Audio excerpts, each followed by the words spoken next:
इस वक्त हम लोग मिल्कीपुर विधानसभा में हैं। ये जो मिल्कीपुर विधानसभा है इस समय खूब चर्चा में है पूरे भारत में। तो यहाँ पर इस समय हम लोग मौलिक अधिकार पार्टी के जो प्रत्याशी हैं राम नरेश चौधरी जी, उनसे समझने का प्रयास करते हैं, क्योंकि ये भी चुनावी मैदान में हैं, और समझने का प्रयास करते हैं कि क्या क्या ये मुद्दे अपने जनता के बीच लेकर जा रहे हैं और क्या कहना चाहते हैं। भैया, क्या चुनाव के मुद्दे हैं आपके? जी, मैं रामनरेश चौधरी मौलिक अधिकार पार्टी से प्रत्याशी हूं और जनता के बीच में लगातार 25 दिन से घर घर पहुंच रहा हूं। लोगों को जो भी उनकी समस्याएं हैं इस बारे में बात कर रहा हूं, क्योंकि इस क्षेत्र में जनता की लड़ाई लड़ने वाला कोई नहीं है। इनके साथ जब भ्रष्टाचार होता है, इनके साथ अत्याचार होता है, इसकी लड़ाई लड़ने वाला कोई नहीं है। क्योंकि ये जितने भी नेता हैं ये तो माल बटोरने के लिए आते हैं। अच्छा, ये कोई समाज सेवा करने के लिए नहीं आते हैं, क्योंकि ये करोड़ों रुपया चुनाव में खर्च करते हैं। आज गांव गलियों में जब मैं जाता हूं, देख रहा हूं जानवरों की समस्या है, बताइए कोई नेता इनकी आवाज उठा रहा हो? किसान परेशान है, रात रात भर सोता नहीं है। यहाँ तक कि वो अब झटका मशीन कुछ आई है, तार लगा करके वो झटका मशीन करंट दे रहे हैं। तमाम सांड जो छुट्टा सांड है, कई लोगों की जान ले लिए हैं। तो इनकी व्यवस्था करने वाला कौन है? इतना ही नहीं, गौशाला कह रहे बनवाएं। अरे ये गौशाला नाम की, इनमें भी भ्रष्टाचार हो रहा है।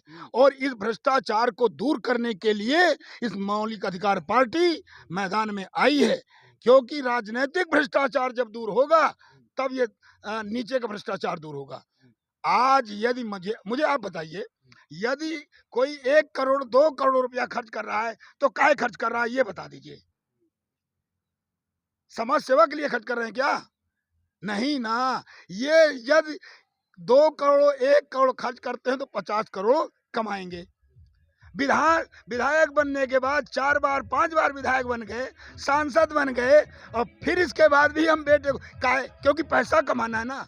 मौलिक अधिकार पार्टी जनता के मौलिक अधिकारों की लड़ाई लड़ रही है। क्या क्या जनता के मुद्दे आप देखिए, सबसे पहला मुद्दा तो हमारा, हमने तो यहाँ 2 जुलाई 2024 को टोल बूथ पे धरना दिया कि हमारे जो जनपद वासियों को है आवागमन में जो असुविधा हो जाती है, यहाँ से कुचेरा से लोग जा रहे हैं, इसके बाद भी उन्हें टोल बूथ देना पड़ता है। तो ये समाप्त होना चाहिए, या तो जिले के बॉर्डर पे होना चाहिए, और ये हम समाप्त करवाएंगे। जनपद के किसी भी वाहन स्वामियों को टोल टैक्स नहीं देना होगा। सबसे पहला मुद्दा तो ये हमारा है। दूसरा मुद्दा ये हमारा है कि सड़क से सदन तक मैं जनता की लड़ाई लड़ने का वादा किया हूँ, घर घर जाके पहुंचा हूँ, बताया हूँ, सबका आशीर्वाद लिया हूँ और मिल रहा है। लोग देख रहे हैं मुझे विकल्प के रूप में, मौलिक अधिकार पार्टी प्रत्याशी को देख रहे हैं कि इन दोनों के बीच में लगाम कोई लगाएगा तो मौलिक अधिकार पार्टी का प्रत्याशी लगाएगा। आपने कहा जनता परेशान है, सरकार तो है तो खूब सेवा कर नहीं, ये कागजों में दिखाई पड़ रहा है। अरे भैया, गांव में जाके देखिए, माननीय जो भी आपके इस सरकार के मंत्री हैं, या गांव में जब ये आते हैं ना, चकाचौंध कर दिया जाए, रोड रोड घूमते हैं। जब गांव गलियों में घूमते हैं, भाई साहब, जब मैं जा रहा हूं, किसी के घर में छप्पर पड़ा है, घर में चूल्हा नहीं जल रहा है, तो दर्द हमें होता है। और इसलिए हम मैदान में आए हैं, क्योंकि हम कोई नेता वेता नहीं है।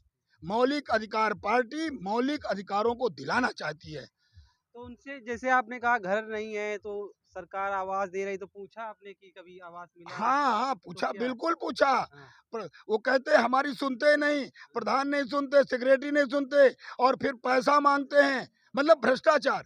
आज मैं लड़ रहा हूँ तो भ्रष्टाचार की लड़ाई लड़ रहा हूँ। अब आज से नहीं, आज से 20 साल हो गए लमसम ये लड़ाई लड़ते हुए, और इसके पहले भी मैं चुनाव लड़ चुका हूँ।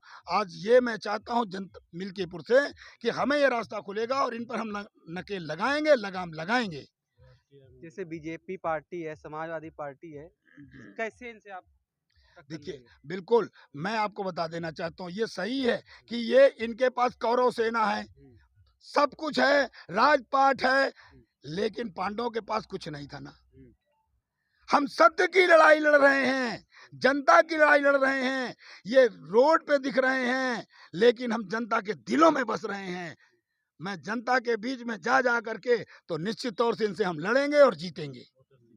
ये है राम नरेश चौधरी जी, जो मौलिक अधिकार पार्टी के जो प्रत्याशी हैं, हाँ, क्या कहना चाहते हैं? एक मुद्दा जो हमारा है, जो हम काफी दिनों से लड़ रहे हैं, राष्ट्रीय संपत्ति में जो आय होती है, उसकी जो औसत आमदनी है, वो संविधान के अनुसार उसमें राष्ट्र के नागरिकों का हक है, तो वो मिलनी चाहिए। उसे वोटरशिप के नाम से हम ये लड़ाई लड़ रहे हैं। जैसे यदि मैं यहाँ से विधायक बनता हूँ तो इस आवाज़ को सदन में उठाऊंगा, सड़क से सदन तक लड़ेंगे और जनता को उनका ये अधिकार दिलाएंगे जो कम से कम इस समय 5,000 रुपया प्रति मतदाता के खाते में आना चाहिए प्रति माह। और ये नौकर, ये जो नेता हैं, ये नेता अपने लिए तो पेंशन के लिए थपथपा लेते हैं, वेतन बढ़ा लेते हैं, लेकिन जनता के लिए नहीं। क्यों भाई? क्योंकि इनकी सोच ही वही है। तो ये बदलाव मौलिक अधिकार पार्टी करेगी। हम सत्ता की लड़ाई नहीं लड़ रहे हैं, हम व्यवस्था परिवर्तन की लड़ाई लड़ रहे हैं और व्यवस्था परिवर्तन करेंगे। मिल्कीपुर से ही हमारा ये द्वार खुलेगा। क्या कहना चाहते हैं आप लोग, जैसे जाते हैं पब्लिक के बीच में, क्या आपको मिल रहा है? सबसे पहले आपका चैनल को स्वागत करते हैं। मेरा नाम करणराज ठाकुर, बिहार प्रदेश अध्यक्ष होने के नाते आज ये भारत का चुनाव चल रहा है, मिल्कीपुर का चुनाव नहीं है। हाँ। अगर भारत का चुनाव चल रहा है और भारत में हम रहते हैं, भारत गांवों का देश है, ना कि शहरों का देश है। शहर में जो बैठे हैं कुछ लोग मठाधीश में बैठे हैं। जो आप उत्तर प्रदेश के मुख्यमंत्री अपने आप को मठाधीश बोलता है, उनको क्या आन पड़ी थी भाई? आपने सरकार चला रहा है, अगर देश आपका प्रांत है, आप सरकार चला रहे हैं, क्या जरूरत था मिल्कीपुर में आने का? हैं? आपके प्रधानमंत्री वहां रात भर सो नहीं रहे हैं क्योंकि मिल्कीपुर जीतना है। क्यों जीतना है भाई? आपके लोग तो गांव में जाते नहीं हैं। आपका देश में जितने भी मंत्री विधायक जीत के जाते हैं सदन में, तो जनता की आवाज रखती नहीं है। तो उनको क्या जरूरत था? हमारे प्रधानमंत्री कबो हमारे मुख्यमंत्री कहते हैं हम शौचालय देंगे। क्या जरूरत है? हमारा शौचालय, हमारा घर का शौचालय तुम दोगे? हैं? ये सब झूठ की बात है। इनकी कोई मंशा नहीं है।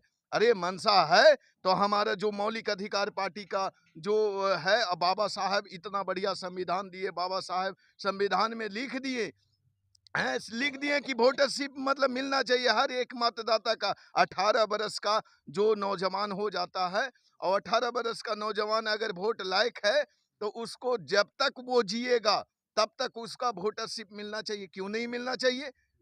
तो इनको तो चाहिए कि गांव का हमको दलाल को चुनना है, गांव का गुंडा चाहिए कि ताकि मतलब वो कहे कि हम इस गांव का मालिक हैं, हम दिलवा लेंगे। कैसे दिलवा लेंगे? मेरा हक अधिकार है, बाबा साहब हमको अधिकार दिए हैं और तुम दिलवा लोगे?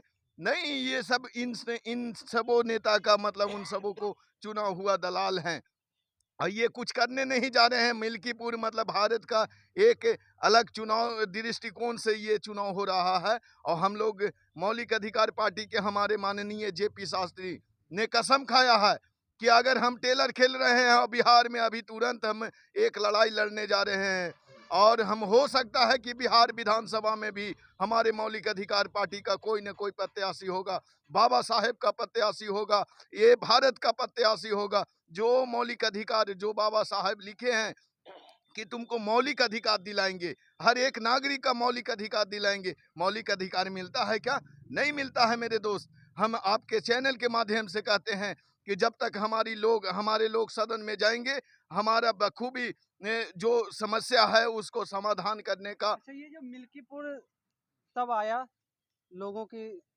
चर्चा में जब बीजेपी यहाँ से हारी, क्या लगता है कि क्यों?